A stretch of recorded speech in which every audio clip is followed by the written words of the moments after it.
உங்களுக்கு ஃபோர்ஸே இல்லை, உங்களுக்கு ஃபோர்ஸ் இல்லைன்னு நினைக்கிறேன். அடிடா கண்ணா, நீ தண்ணி அடிக்கிற மாதிரி தெரியல. நீ கையை நீட்டுனா அடிச்சலடா, தலைக்கு மேலே தான்டா இருக்கு. அடிக்கலை, தலைக்கு மேலே தான் இருக்கு. நீ அடிச்சுருக்கலாம். ஃபோர்ஸாக தண்ணி அடிக்கிற கூட காலில்டா கண்ணா. நீ தைரியமாக இல்லைடா அண்ணா, அரை மணி நேரம் கூட நிற்கலாம்டா. ஏய், தண்ணியை ட்ரம்முக்குள்ளே விடுறா, கீழே விடாதா. ஏய், ட்ரம்முக்குள்ளே விட, தண்ணியை கீழே விடாதா அண்ணா. அடிடா, தலைக்கு மேலே தான் அடிக்க. கையை நீட்டினா அடிச்சிருவடா.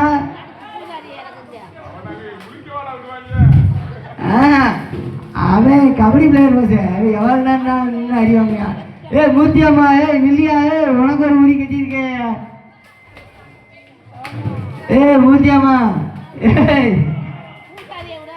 அதான் பூசாரி ஓடுறாங்க. இந்த இவர் 2 பேர் வராருங்க. இவரு 2 பேர்த்து கெட்டுக்க. அவன் சந்தானத்தை எழுதிட்டு போறான்னு நினைங்க. கண்ணை அடிச்சா ஒரு வழியா. தண்ணி ஊத்துற ஆள் சரியில்லை. அது வந்து கபடி பிளேயர்னு சொல்றேன். ஒரு நிமிஷம் அடிச்சு முடியாது. கேளுங்க, ஏன்னா கேட்க மாட்டேங்குது.